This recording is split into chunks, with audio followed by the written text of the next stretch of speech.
One question, an amazing lineup of CEOs, founders, and experts. This is Marketing for the Now. Super excited. Can you hear me? You're 50 yet. Thank you so much. That made me feel. Thanks for having me. I love how both Realize if you're back. So glad to be You really marketing for not you. I love it. It makes me giggle for some reason. It's so good to be back. Happy anniversary number 2, Gary. Can you believe it? 2 years.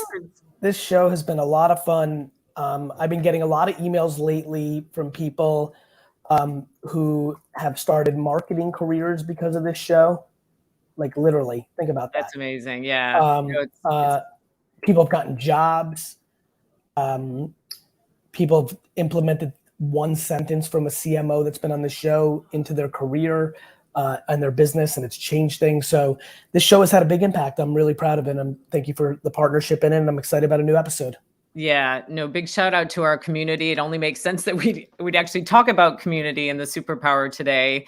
We've had 34 episodes. We have over 100,000 people that tune in from all around the world, over 140 countries, and we've had 290 speakers. So now we got 291. Alison Lewis, who is the Chief Growth Officer at Kimberly-Clark.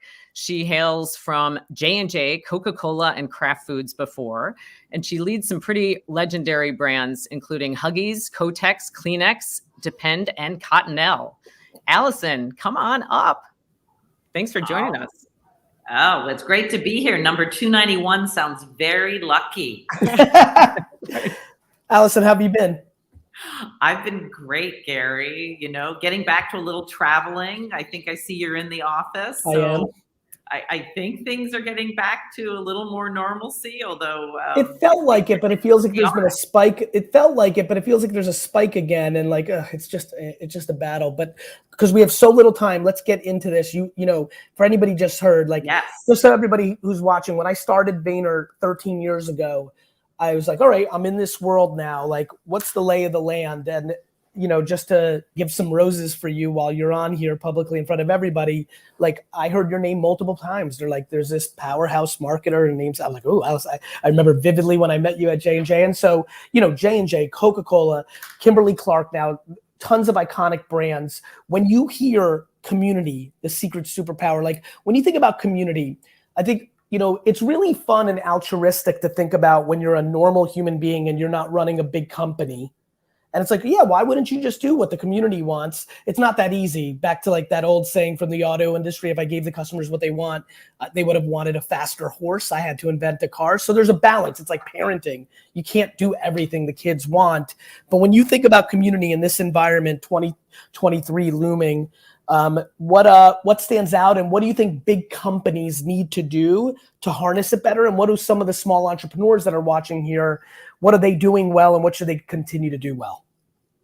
Yeah. So, you know, it's so funny as I reflect back on 30 years, community and sort of community marketing has always been really important, because what matters most to people is sort of their individual world that they live in, which usually is tied to a community. And I think when I think about community, what really matters is that you really understand sort of the problem that needs to be solved.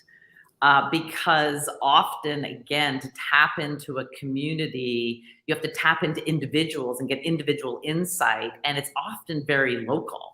Yeah.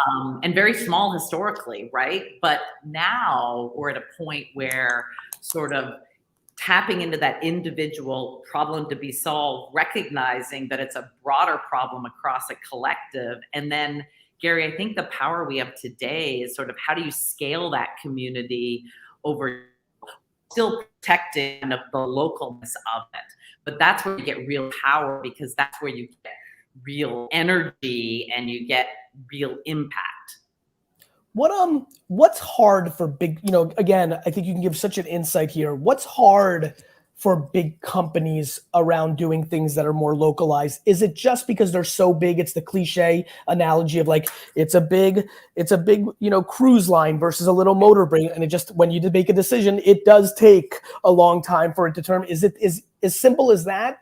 Or is the changing landscape of brand being built in social versus television as big of a struggle for these organizations as I like to say it is, or is it something else? What are you seeing? I think it's hard because by default, you have to be really close to the consumer. You have to be really close to that person you're trying to influence, and that takes hard work. The second thing I think is just that it has to be a segmented approach. So when you think about like tapping into a community, and I'll give an example of sort of a recent one that I'm loving, and I'm overusing this example, but I don't know if you're familiar with this woman, Deborah James from the UK, who very sadly had bowel cancer and just passed away. Yes.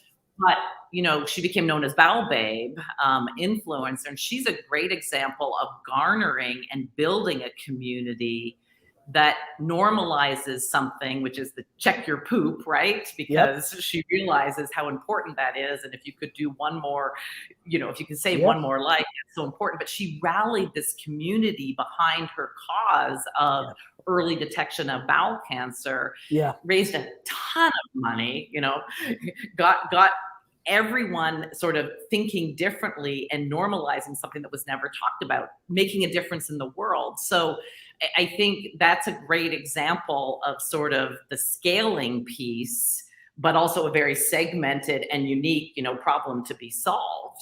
But what's hard about that is she had to be bold, right? I mean, she had to talk about something that people didn't normally talk about. That's right. And there's a boldness and there's an insight that she had that was really powerful. In the final couple minutes, how much, when you think about her as a human being going through such a devastating journey that we all can attach to, right? Fearing for your life. It invokes so much in all of us. Very easy for people to latch on to. As a big company that's selling stuff, the level of cynicism, big things are have much more cynicism in today's society.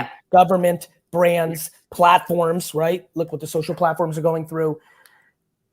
What kind of conversations are you and the top leaders of these organizations having, thinking about where like easy for us to trust a person, hard for us to trust a big company to build that community? Any advice you have? Because I've been gearing the first half of this towards the entrepreneurs on here, but there's a ton of Fortune 500 CMOs that are going to watch this in the next 30 days. What should they be thinking about to get that trust to even have a chance to build community? Yeah, I think again, and I'll use an example of Kotex for us. I mean, one of the things that we try to do is really lean in against period stigma, because there's still a ton of period stigma out there. And, that's something that is a problem, not only in the United States, but also in many countries around the world. So finding that problem that the community can rally around because they believe in that, and solving that problem is the right thing to do, because strong women and respecting women build strong communities, build strong countries, builds strength overall in your economy. So leaning into that period stigma by associating with something like an NGO, like a Wash United, who started Menstrual Hygiene Day, that gives it scale, leaning in against period stigma, and then localizing it through the work that you do and leveraging digital and social and all those tools to really make it feel very local. So like in South Africa, creating a rap song around period stigma and what people feel by garnering, that insight from the local market of what those humans in South Africa really feel about period stigma. So the advice is really find something that everyone can rally around. So, Bowel Babe found something that everyone could rally around and made a difference. Period stigma is something that everyone can rally around because 100%. They want women to progress. Most human beings don't want stigma associated with periods because they're very important in human life. And so that is my advice to everyone. Find something that everyone can rally around. Then you'll get the scale in addition to the ability to localize. Well, I love the format for the speed, but I get sad because I want to talk for another hour. But Alison, thank you so much. Continued success. Have a great rest of the summer. Awesome. Great being with you guys. Lucky 291. Take care. 291. Bye-bye. Thank you, Alison. Gary, we're excited to bring up Patricia Corsi next from Bayer, or as we say in the United States, Bayer. Patricia, you hold a lot of titles: Chief Marketing, Digital and Information Officer, and you're quite the globetrotter as well, and a bit of a renegade. Right now, Patricia is on a mission to rev up creativity and build the community in her entire category. And she's even partnering with competitors to do it. Love that. Welcome, Patricia. Thank you very much for the invitation, Gary. I was telling Andrea, every time that we meet, we are not in the US, and now I know we are in video. Well, listen, I'm a big fan of your renegade DNA. I'm really happy you're here. I'm such an outsider to Adland as an entrepreneur, and just my natural kind of points of view of like opportunities usually sit in places people don't see. So when I'm able to find somebody who holds these big jobs that actually sees consumer first, I'm always attached to them, and I root for you heavy, and it's so nice to be with you. Thank you. The pleasure is mutual. Thank you very much. And let's get to it, because I love what you're discussing with Alison, and really want to share Well, with let's build on it. Obviously, we just, talked on that from something she said, or a different angle, or build on right off the bat. What do you want to build on top of what you just heard? Let's start with that. Look, I think the first thing, and I think you are the master of doing this. I think there is no one size fits all, and I think really having this ability to really listening with intent and being interested and being engaged, I think allows us to define some of the norms. So talking about some of the points on having the localization, we started with a campaign, for example, called Vagina Academy, that it was really to help women to get educated about their intimate parts, because this is really taking a burden in women. Of and course. We started in Brazil, my home country, and we educated a big bunch of women all through this community of influencers that represent the people that we were serving. And we thought this is going to be, a Brazilian thing. And it was super successful. We uncensored the word vagina on TikTok in Brazil, and we felt like we are really doing something for the society. To our surprise, now we have at the University of Down Under in Australia doing it with their local spin on it. And then we have UK doing it with their local spin on it, and Italy uncensoring it on Meta. So I think great ideas, they fly, and you just need to have that freedom within a framework, not trying to micromanage, especially you were talking about us being in big corporations, multi-billion corporations.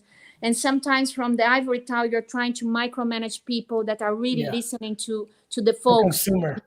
Yeah. A bit like you, I come from an entrepreneur family, and in my father's restaurant, it's all about understanding the person that you're serving in that moment. That's not it. trying to get everything, right?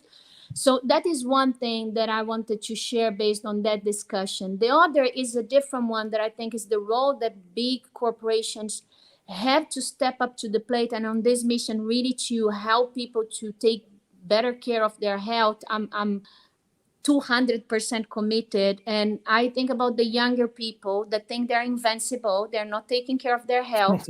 And by health, I mean mental health as well. This has to be a taboo that gets out.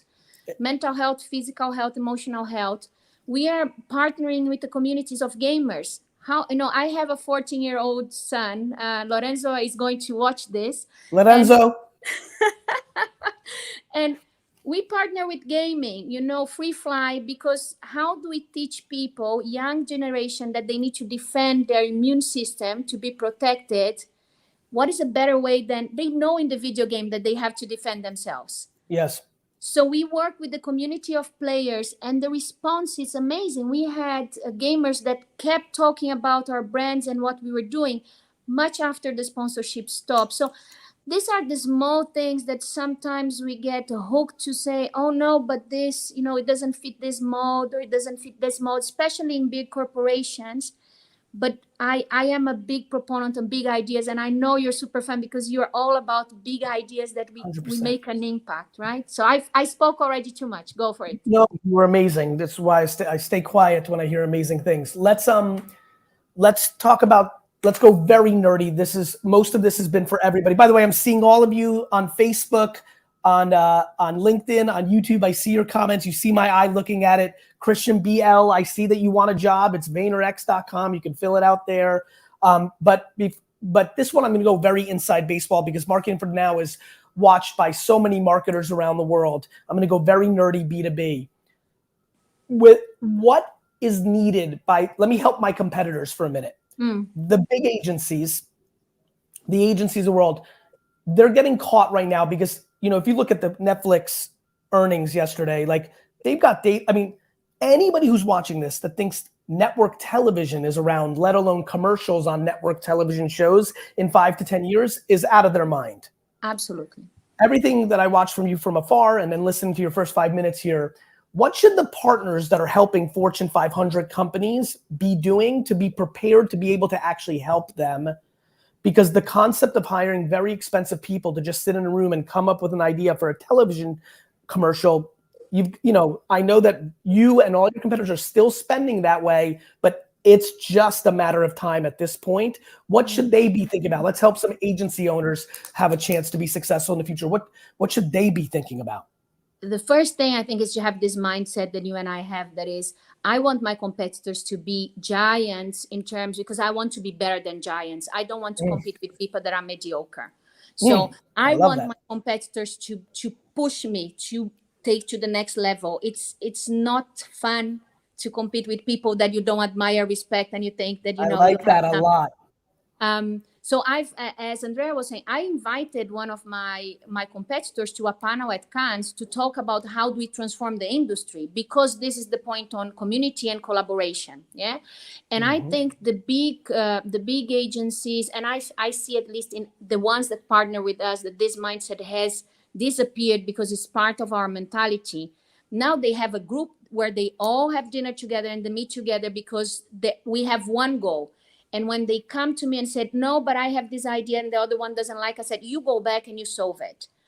And because it's all for the benefit of the people that we serve. And I think this mentality to, I compete with the other, I think it's also very small. It's not only small, I'm sorry to interrupt.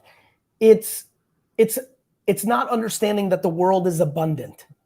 Absolutely. I want to win in everything. I'm very competitive. Look, I want to win every time. But when people get nasty with each other just because they compete, your father's restaurant, I grew up in my father's liquor store, so we have a connection. Of course they wanted somebody to come into their store and restaurant versus the guy or girl across the street. It was very local competition. Absolutely. But still at the end of the day, there's a lot of liquor stores, there's a lot of restaurants, there's enough for everyone to eat. You should be competitive and want to win, that's nice.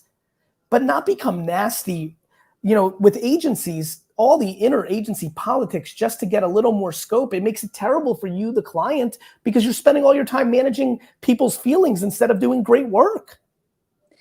Look, I couldn't be more with you. And we were just a couple of weeks back in the French Riviera fighting for this industry that we love so much. And I think it's a very easy job to trash others. And to going back to our background where we learn from the best, I think is the way that you get people to keep coming to your business is by doing better things. It's to search for greatness, not by trashing and looking, oh, look how they're doing bad. So this is also a mindset and a change management process that you have to do, that whenever someone comes and said, look how bad they did. And I said, I'm looking for what they did right. And I'm looking for what's the learning that I'm going to get from that, because I'm sure they're smart people. And they didn't went from an intention that says, okay, let's do crappy stuff. There is no briefing that starts with that. There is something there. Not to mention, I'm sorry to interrupt you, when people are trying to make themselves look better by shitting on someone else, they suck. That's the whole problem with everyone right now. Everyone thinks by saying that person sucks or you're the worst or I'm canceling you or you fucking suck, miraculously that makes them look better. What a joke. You want to look better? Build other people up. This is it. And by the way, I tell you, because I know you shared this feeling with me, when you do that, building yourself that inspire the people to build themselves, it gives you, when you see people learning from your mistakes and getting better and ascending, you have a sense of accomplishment that 100%. Is so important and so fulfilling. that is so different than this small thing. So in a nutshell, what we need to do is to stop, pushing the bar lower so we can our jump can look higher. So the first thing with our agency. Second, be super clear, do some debate, do some friction, because great fire will come, and is the same process of the diamond. Put pressure on it, you have a diamond. If you don't put pressure on it, you don't come. So I think having those discussions and not going around the political bit of managing, like you say, those egos, I think is one thing that really works for us, and this is something that I stay very close to, and I will keep pushing it. And I'm proud of you. We're out of time. I go so fast. I know it goes so fast. I'm cheering for you. Always here for you. We'll talk soon. Here. Bye. Bye. Thank you. Bye. That one full of heart. Oh my goodness. There was a lot there, right? Oh, so much there. Oh, I was writing everything down. I'm gonna read it. I'm like reading all the comments. Like, it's just I gotta go, and I know you gotta keep the show going, but tearing other people down as a proxy to make yourself seem better than thou, whether in business setting or in social media, it's just like, where is the civility and the compassion and the kindness? And we're just so into shaming and canceling and judging and politicking against. And I'm not even talking politics. I'm talking in the business world and in politics. Like, it's just time for more good. It's just time to be nice. It's just time to care. If somebody's mean to you, feel compassion for them. They're in a bad spot. Be the bigger person. Be the bigger person. We've completely lost the ability to be the bigger person in the face of shit. Yeah, I mean, the humanity that just came out in that conversation is, it's real. And, the fact that you were out there meeting with a bunch of competitors in Cannes too, that both you guys were, right? I want my competitors to do well. I don't want them to go out of business and not do I want to beat them every time? Yes. But do I want them to go out of business or be harmed, or do I think they're jerks? Of course not. I want them to live a happy life. It's like sports. Like, you're playing sports. You want to win, but you don't want somebody to get injured or like hurt, or like, I just don't understand. Like, I'm the most competitive. Hey, without a doubt. Without a doubt. But you have the most humanity at the same time. Yeah, you can balance those things. You can, and everybody watching, aspire to. It's nice. It's just fucking nice. All right, go do your thing. Great. Thank you, Gary. And welcome, Ryan Harwood. Are you there? Are you there? I am here. Hello, Andrea. How's it going? Oh, it's so good. We are so lucky. We finally got Vinay Shahani to join us. Can you believe it? We got him. We got him. Vinay is the vice president of Lexus marketing, and he is an industry icon. He's worked at a whole slew of different auto brands, including Toyota, Volkswagen, and Nissan, but not only in marketing. He's worked in manufacturing and engineering and sales and product management. So there's nothing that you haven't done. So I'm really fired up to hear this conversation. Over to you guys. Awesome. Hey, Vinay, how's it going? Hey, Ryan, how are you, man? I'm good. Thanks for joining us. Just coming off that last conversation that Gary is having, just want to say one comment on that to the audience, because it's funny. The second that I came into Gary's world and his ecosystem, the first thing he said to me was, we're not going to tear other buildings down. We're going to try to build the biggest building. And I thought that was something that really, really resonated with me. So I just wanted to throw that out there to the audience and kind of close that loop on that conversation they were having, because that quote always resonated with me. But shifting here for a second, Vinay, tell the audience a little bit more about you in a nutshell, and how and when did you get started at Lexus? Yeah, thanks for that. And first of all, thanks for having me. This has just been so inspiring to hear from some of the other leaders so far. It's a great question. I'll rewind the clock a little bit and give you a little bit of context. So I was born and raised near Detroit. So car culture, as you would imagine, was definitely part of my upbringing. And in fact, it was my dad. He was a mechanical engineer at Ford Motor Company his entire career. And I guess I was inspired by him.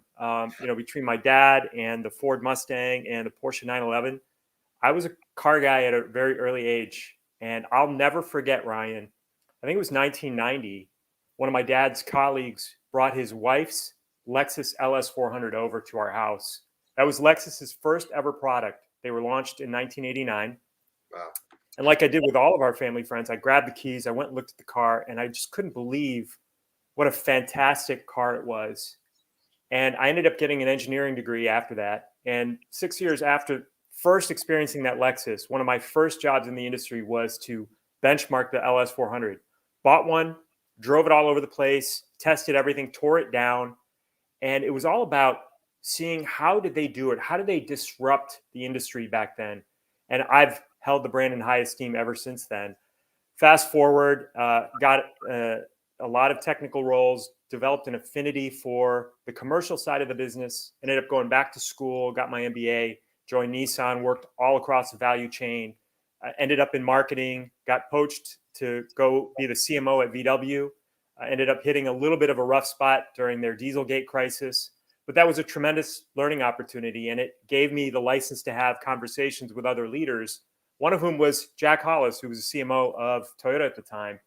And after hitting it off with him and talking about going through a crisis, which Toyota had done before through their unintended acceleration, he gave me the opportunity to join Toyota in 2017, initially running marketing operations and then eventually moving over to the Lexus side a year and a half ago. And now it's just been great. You know, we're trying to reposition the brand towards electrification, towards performance, and starting to build bridges with, you know, young, affluent guests and consumers while not alienating our loyal base that have got us here so far.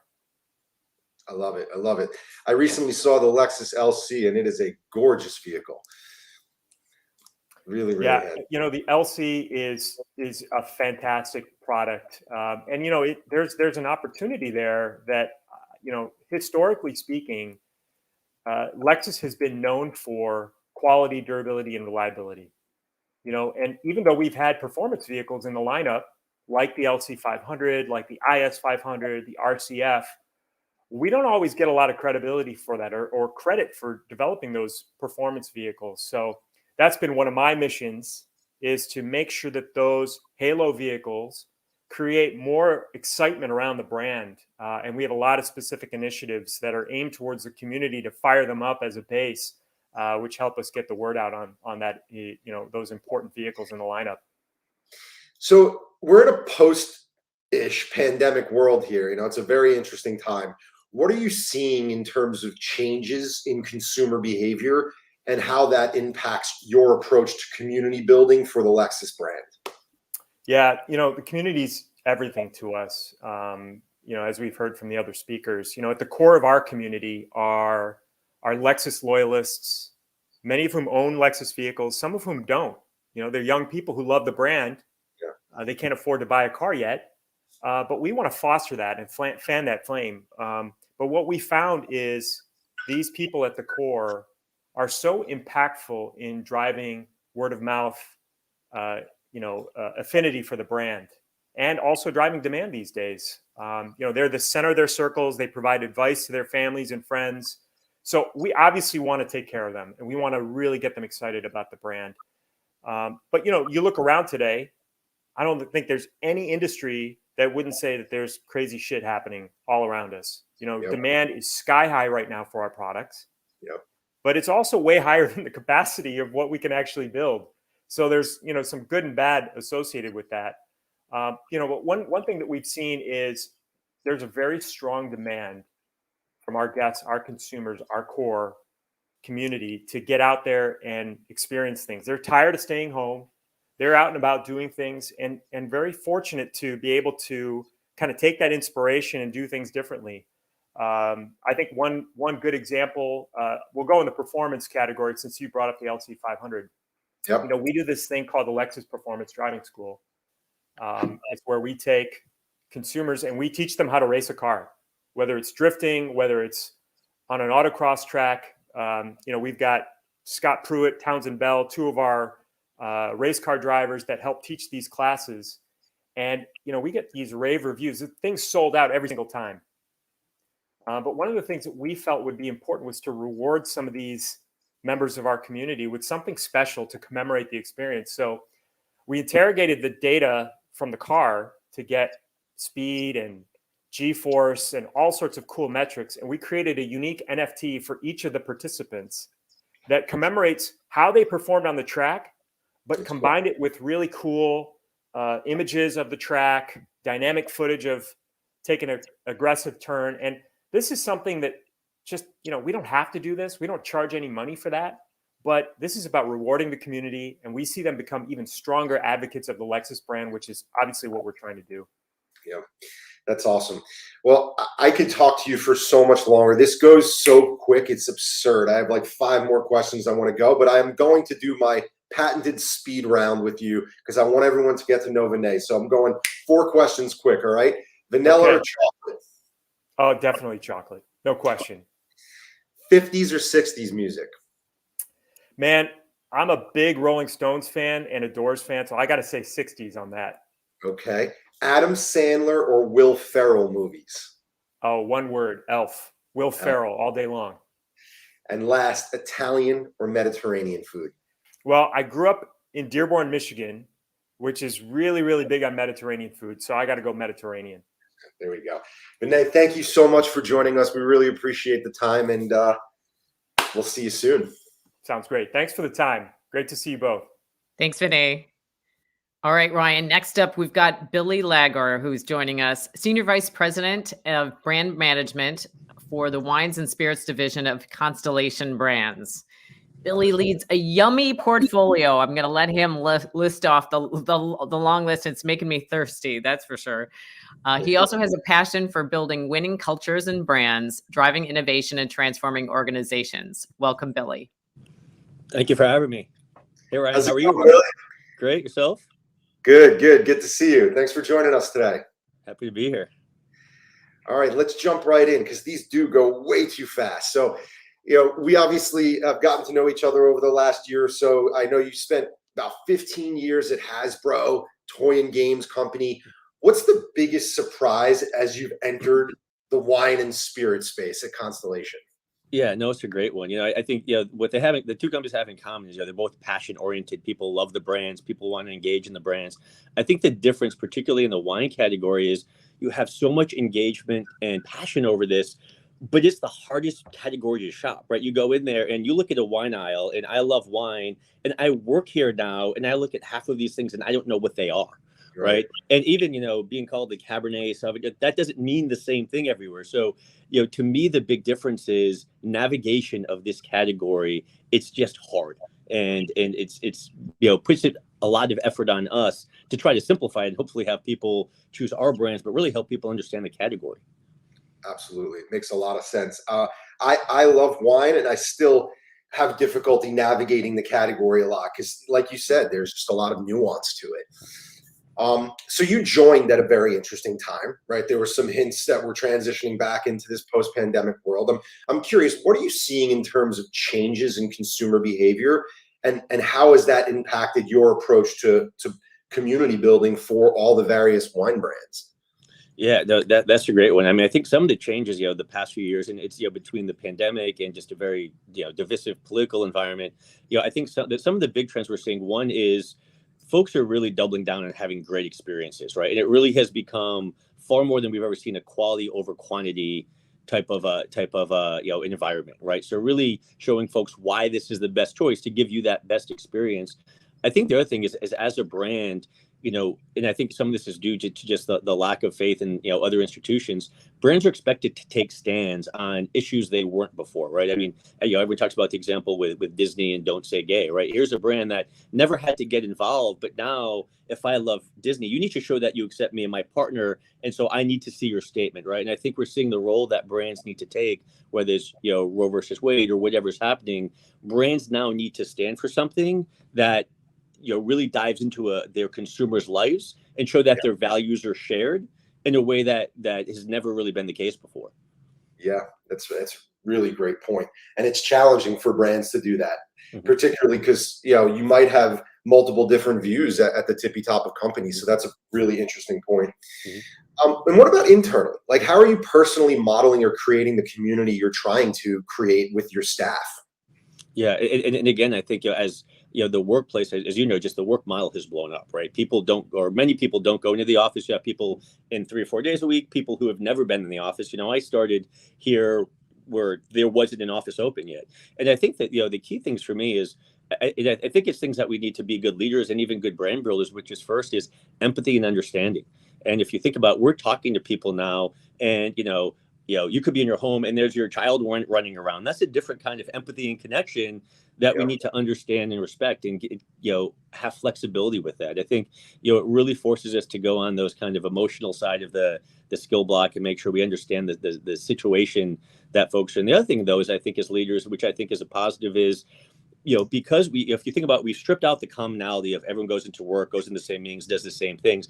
It really forces us to think about what's the results and what's the value you're adding, and really how do we make sure that each person succeed given the choice that they're making and how they're going to work. So I think if you step back, there's actually a lot of positive, because it helps people focus on balancing life, which is more important than work, right? But also, how do we succeed in work in a way that helps us leverage the circumstances we're all in? So I think that's been a good positive test for a lot of us. Yeah, I've really enjoyed that aspect of meeting with our staff and even clients, just in the background, when you get to see a little bit of insight into their lives and you get to know them a little bit better than just kind of the boardroom. So I've actually enjoyed that part of the pandemic. And what are you guys doing on platforms today that taps into culture that perhaps you didn't do in the past? Yeah, I actually think there's a lot there. I think it's a combination of two things. One is there's so much reality, as working with you guys. There's so much in terms of data and understanding the consumer. And I think the big change is, marketing used to be you come up with this one monolithic positioning, this one monolithic statement, this one composite of a consumer that doesn't actually exist, right? Like there's not, right? You're kind of aggregating to get to this one person. And I think, what's changed now about how we think about consumers is, who are the individuals that we're talking to? What do they have in common? How can we find them, and how can we talk them? And while sometimes you need kind of a bigger point of view, right? You can't have 100 different packages, but we can talk to groups of consumers differently. And I think that's the big thing when you think about platforms, is it gives us the ability to say, we have a brand like Kim Crawford, right? Anyone who loves Sauvignon, it's my favorite wine that we have, Sauvignon Blanc. It's amazing. But what's interesting is when you look at the groups that like it, you have a suburban mom with 3 kids and an urban gay man, right?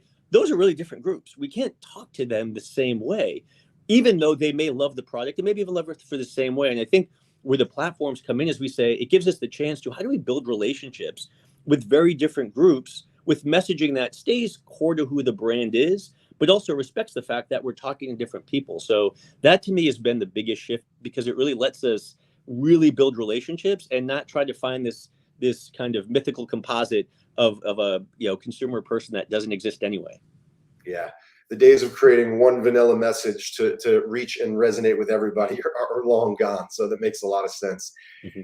And what are things that maybe you've stopped doing as you try to engage more with audiences that matter to the Constellation brands? Yeah, I think it's related to what I just said. It's really kind of stopping that idea that one size fits all. And what's interesting for us is, in wine, we're not a brand that goes for ubiquity, right? Like we make Corona, amazing beer. Everyone knows what Corona is, right? Not everyone drinks wine, and not everyone knows what Meiomi is. So we're going after, a household penetration from 1 to 2% to get it to 4 or 5. That's a different challenge than if you are Corona, right? Who's already got the ubiquity and you're trying to drive more that way. So for us, it's really been, how do we really take deep points of view, right? Because if we're only trying to get to 5% of the population, then we don't have to worry about a lot of the population. We can say, for those of you that love this brand, we can really lean into a deeper, more relevant position, tie our values to yours, and communicate in a way that you can't really do if you're kind of a more mass brand. So that to me has been the biggest change, is let's, it's not so much of a stop as much of a start, and really start focusing on, who are we? What do we really stand for? And how can we courageously lean into that through dialogue with our most passionate consumers? Makes a lot of sense. And last question here, what's one new thing you've learned since you've joined Constellation? Yeah, no, that's a great one. And, I think it's not so much a new thing that you learn, but something that you just more realize is, being at Hasbro for 15 years, and I have nothing but love for Hasbro. But when you're there for 15 years, the people, the systems, you almost have too much history for your own good. And I think what's been nice coming here is, I don't know this industry. This is a new industry for me. And it really, really forces you to double down on humility and listening to your team, and vulnerability, because, you're coming in, it's, this cool big job, and you're like, I don't know a word you just said. Can you use baby talk to explain it? And so, for me, that's kind of the learning, but more saying, hopefully over time, I will, know more and understand more. And, for me, the question is, how do you keep that kind of curiosity and open-mindedness once you start getting the experience, right? Because you don't want your experience to trump the openness that you have to just learn and listen. And so that, I think, has been the biggest learning and one of the funnest parts about joining here. Yeah, you didn't come in jaded from the liquor industry of the ways things were done in the past. You're seeing it with fresh eyes. I love that. I had a similar experience when I went from finance to media back in 2010. I didn't know the first clue about media, and I was jumping headfirst in as a media company. And I just asked a billion questions in order to understand. And you have to have no shame about asking a million questions and not feel insecure about it, frankly. Yeah, and it really helps you just you realize, like, we have just such great people here, and just seeing how folks respond to things that you're almost, I would say, nervous about, but you feel like you should know. And it's just, you have folks who are just so talented and awesome and kind, and just the patience that the patience it takes to explain it sometimes, it really just makes you feel part of the culture. So it's just been it's made the kind of onboarding to a new company really, really excellent. All right, here we go. Speed round for Billy. Everyone get to know Billy a little bit here, all right? Salty or sweet? Definitely sweet. 80s or 90s music? There is no decade like the 80s when it comes to music. I agree with you. Let's hear it for the boys. Sly Stallone or Schwarzenegger movies? It's a tough one, but I've got to go with Sly. I've got to rule out Arnold because of his politics. So I'm going to go with Sly. Beach or mountains? Beach, because my dog would be happiest there. Morning person or night person? Definitely a morning person. Last one, Friends or Seinfeld? I am going to trump that and go to Schitt's Creek. Woo! Going Schitt's Creek. I haven't heard that before. There we go. Good one. Thank you very much for joining us, Billy. I appreciate your time. Awesome. Thanks, Ryan. Great talking with you. 80s. Thank you, Billy. Thank you. You're awesome, Ryan. Thank you so much. We're going to welcome Chris Anthony up from Vayner's Gallery Media Group. Chris just joined us, and I love that you raise your hand right away and jump on into Marketing for the Now. Welcome, Chris. Thanks, Andrew. So excited. I'm particularly excited about this conversation. We're going to be bringing Craig up, who's the CMO of American Eagle Outfitters. And he joined in 2020. And prior to that, he'd worked for so many iconic brands, including Gap and Abercrombie and Fitch and Calvin Klein. And he's now built Gen Z's #1 retailer. And he's been leaning into a lot around youth culture, including the metaverse innovation, influencer partnerships, and community impact. Craig, so fired up. Thanks for joining us. Hey, thanks for having me. Just a good excuse to stay inside during the heat of New York City, right, Chris? So hot. I know. I feel like it's every day it gets hotter and hotter. So agree. I'll do this inside and enjoy the air conditioning. So excited to see you, Craig. Lots of good stuff to talk about. Jump right in. This is all about community. And I think, like, my first question, I feel like, Web3, it's so synonymous with that word, right? And I think that so many brands are still in that phase of learning and sort of exploring. You guys, I feel like, have jumped right in and been really bullish and did some interesting stuff, which is really exciting. Talk about that a little bit and talk about what you're excited about the future in that space too for the brand. Yeah, Chris, we're the #1 retailer for Gen Z. And in that humble position, you have to stand for youth culture. And very clearly, all things metaverse is something that our core customer is excited about. So partnering with Vayner, we've been very early and very bullish on opportunities in the so-called metaverse. And so we were one of the first retailers to drop an NFT. We've had some amazing success with our Snap partners in virtual augmented reality pop-up stores where we're actually making lots of money, which is exciting. And then we launched a Roblox experience back in March. We've had 25 million unique visitors to date. 14 million of those actually tried on AE clothes for their avatar. And many of them have obviously gone to the physical space to buy the product as well. So we're really excited about what's coming down the line. We have a very packed back half schedule in the metaverse. My team will kill me if I tell everything that we're doing, but it will include more in-store experiences. So the bridging of physical and digital in-store is something that we're particularly excited about as well. Love that. When you just touched on in-store, in the same vein of community, you know, I think in layman's terms, a lot of us think about local, right? And local means community, community means local. Talk about how that has sort of like how you sort of harness sort of the locality and what local means to the brand. It's funny, Chris, because we actually have 900 stores. We're the second largest physical store fleet in specialty retail. And that can make us feel honestly too big and a bit overwhelming. But when you think about it, those are 900 individual stores that are serving individual communities. And we've leaned deeply into all things influencers. And so whether it's Addison Rae or the kids from Outer Banks, we work with them. But the light bulb went off and we thought, wait, we have 35,000 store associates. Vast majority of them are Gen Z. Vast majority are diverse and provide different and unique voices for their generation. Why don't we activate these people as well? So we've started a new influencer program called My AE, and these store associates have in-store events, have local community impact, and have become literally the #1 engaged with content on our social platforms. So wildly successful, and talk about community. These kids live, eat, and breathe our brand, and they know our communities better than anyone. Love that. So smart.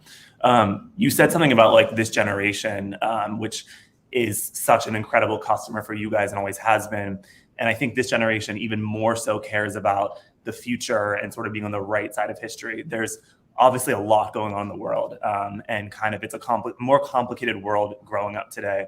And standing up for purpose is something that I think you guys are doing such an incredible job of. How do you sort of balance sort of all of the causes, and why is it so important to you guys as a brand to sort of rally around, you know, these important causes to the communities that are, you know, underserved, that are American Eagle customers or future customers even so? Appreciate the question, Chris. And it's a fact, a total fact, that American Eagle and our sister brand Aerie have been ahead of the curve on Gen Z values for quite some time. So when you see places like Victoria's Secret, or you see places like Abercrombie start pretending to be more inclusive, our two brands have been there for, you know, almost over a decade. And I can tell you, to your point, that Gen Z votes with their values.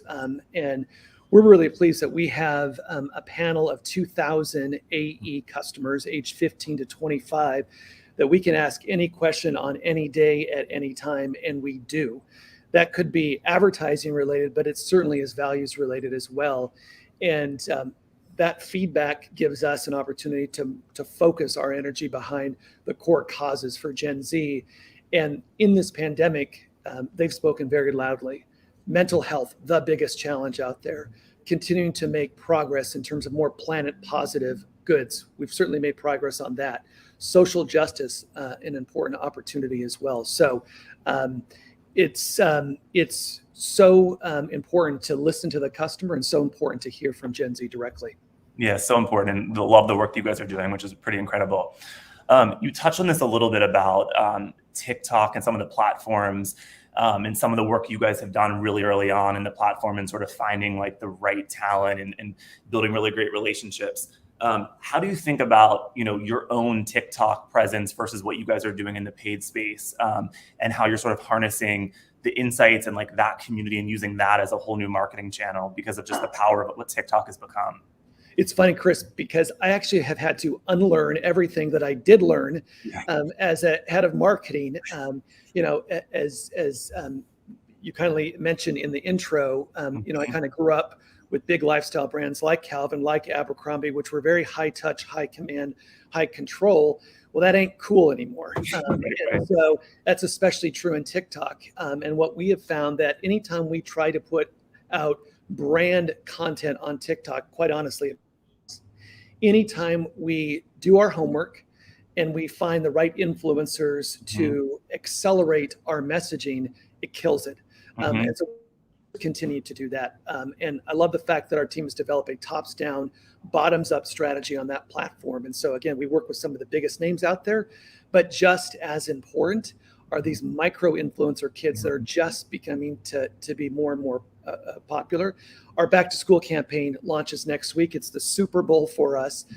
This season, it's all about music and jeans. And this season, it's about finding new voices on platforms like TikTok. Love that. You just brought up a good point about back to school, holiday, which are obviously, major moments and, define sort of the success for the rest of the year for the category. With just sort of the constant culture shifts and TikTok and sort of the virality of trends that are constantly happening, how has that sort of changed how you plan in a very structured retail calendar for retail? And how is the planning shorter, or what has that changed in terms of getting ready for this big season that you guys are all, about to embark on? I think this year, listen, 2020, never seen it before. 2021, never seen it before. And here we go again in 2022. I've never seen this in my long retail career. So basically, Chris, we've had to blow up the plan and we've had to react way closer in than one might have before. The cool thing, though, is that, we feel like we are an entertainment company just as much as an apparel company. Mm-hmm. We're putting out more than 400 pieces of content each week. And our ability to turn and pivot and move and groove during some of these changes, to me, is amazing. And we'll do that this season. We have to talk about value in a way that perhaps we didn't anticipate. Mm-hmm. We're going to have to talk about sustainability and enduring quality a little bit louder than we probably have had before. And yet, Gen Z's living their best life this summer. They're out and having a great time.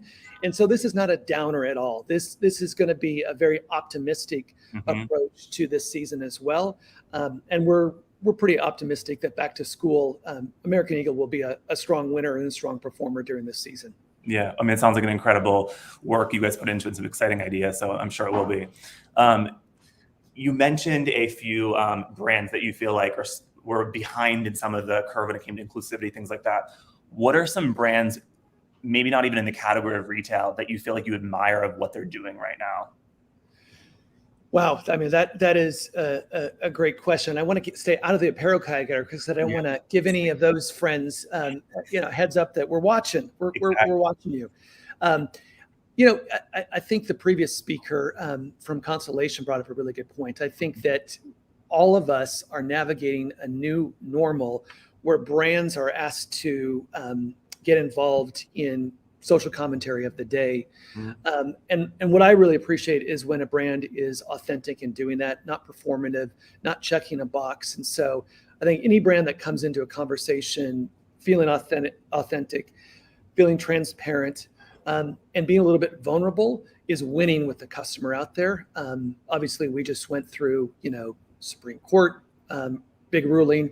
And I was really pleased with so many marketers, so many brands out there that hit the right tone in this challenging moment. Mm-hmm. So great.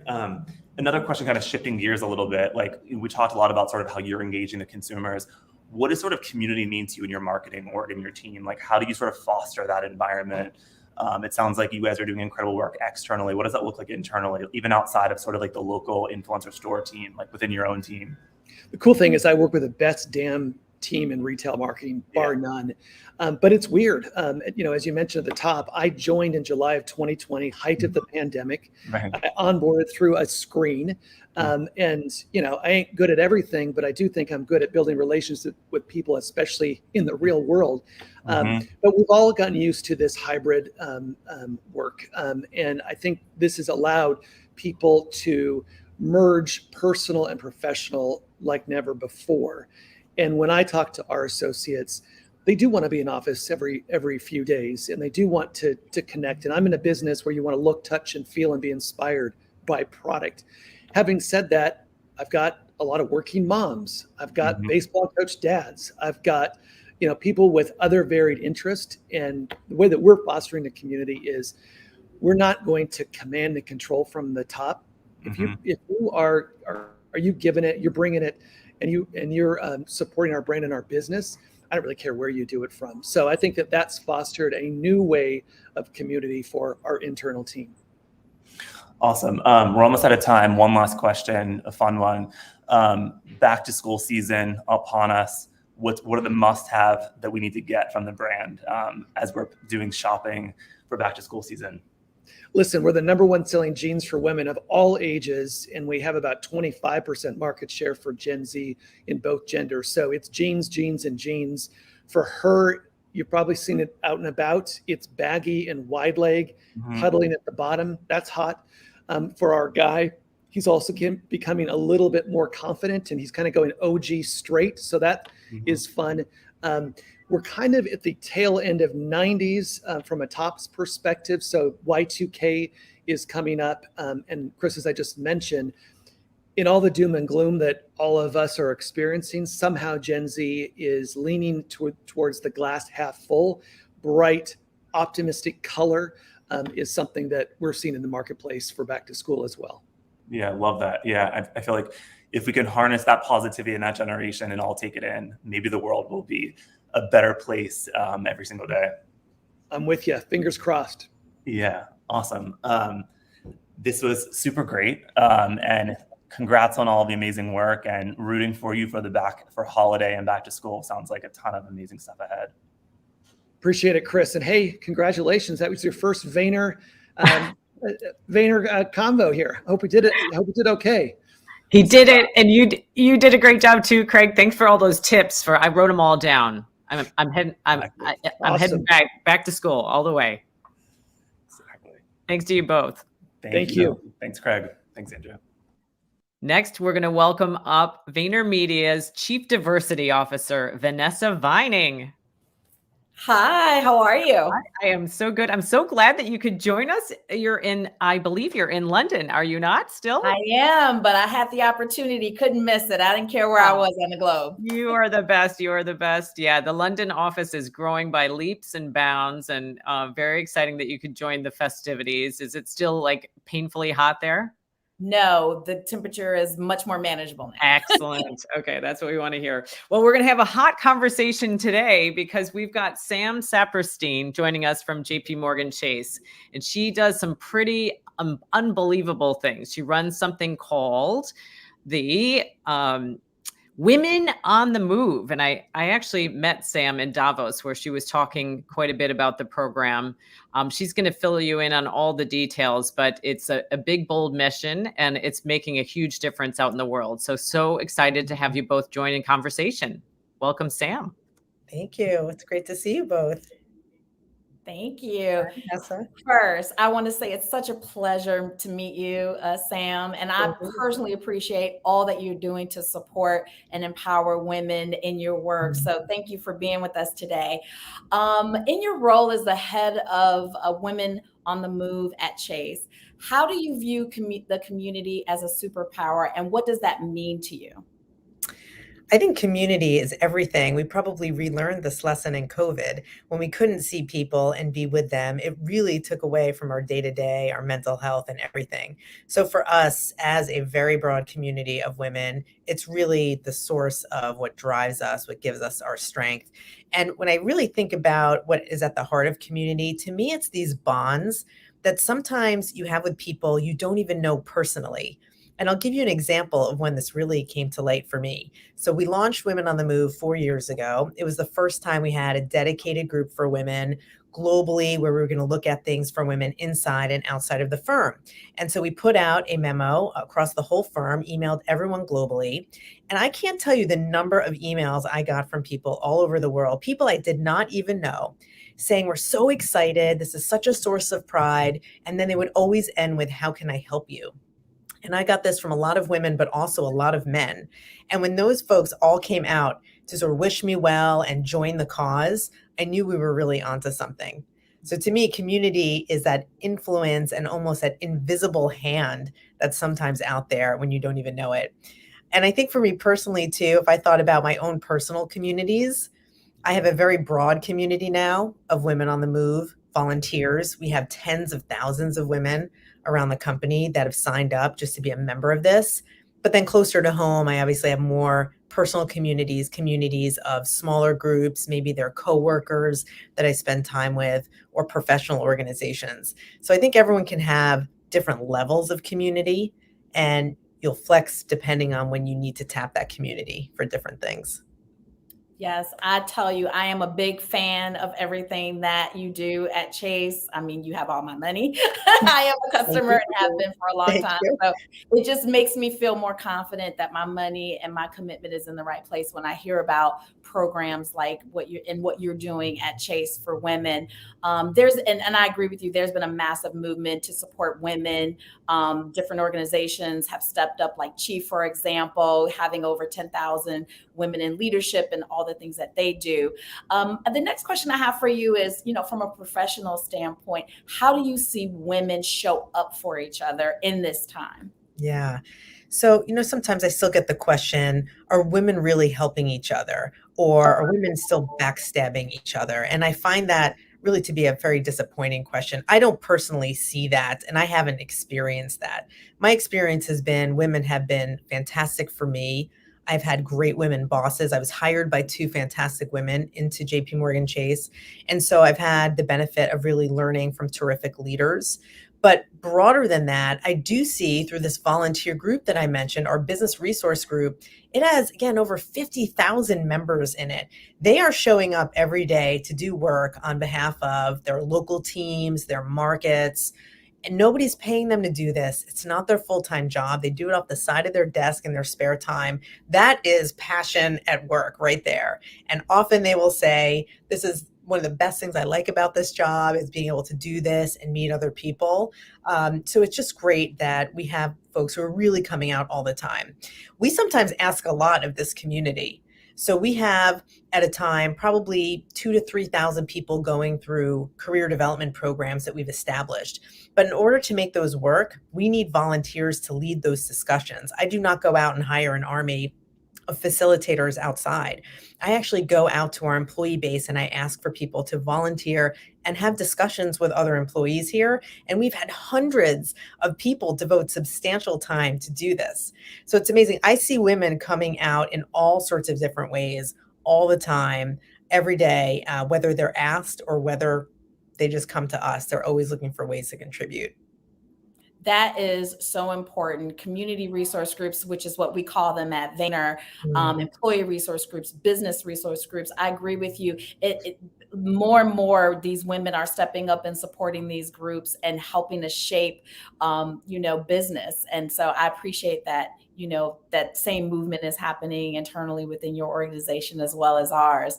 I guess my last question for you is, what changes are you seeing in your company internally? And secondary to that, how are you keeping your employee community fired up in this time? Well, the good news for me and the people I work with is we are seeing more women, and more women stay in the company and move into senior level jobs. And so we have targets against these numbers, mid-tier and also senior level, in terms of the women that we want to have at the company. So that is great and a big deal. I think in terms of the overall investment that our company has made, so we have now a very robust, formalized diversity, equity, and inclusion group. And this is a global team. And in addition to focusing on women, we focus on 6 other communities with full-time teams and resources. And that includes the Black, Hispanic, Latino, Asian, military and vets, disabled, and LGBT plus communities. I do not know of a single other company, bank or otherwise, that has made investments in that many communities with full-time teams. I think a lot of folks have business resource groups, the employee groups, but full-time teams with resources driving real change is really special. And we all report up to the president of the company. We don't report into HR. And I think that's a really important signal also, because it shows that the business is accountable for this. It is a part of their goals, just like any other business performance goal. And so that combination of the structure and the investment, I think, is really great. So that's a big deal. And that's the changes we've seen in the last few years. I think for our community, I'm sorry, just to get more. Keep going, Sam. That's good. I'm just happy to hear that you're doing all these amazing things at Chase around DE&I. It's real. I will say that it's a real thing. And for us, we really try to inspire our community throughout the year. And we do that, I would say, in 2 signature ways. One is around Women's History Month, which I think a lot of us spend a lot of time doing, which is March. We all like to bring attention to the women in our communities. But we also run an annual Leadership Day for women in the fall. And I'm so happy we get to be back in person this year. We'll probably have upwards of 2,000 people in person and tens of thousands more watching online. But we bring people together to talk about entrepreneurship and career lessons and leadership and mental health these days. And we really try to keep the community engaged around the things that they want to hear, and bringing them together, I think, will just be so great once again. Awesome. I tell you, I'm so happy that I had the opportunity to spend this time with you, Sam. I am so on board with everything that you're doing. We're doing a lot of the same things here at Vayner. So I want to be there. I want to support and look forward to being a partner with you in all things around women and diversity. Thank you, Vanessa. Great to see you. Thanks to you both, and that your podcast is outstanding. So hopefully everybody can check out Women on the Move.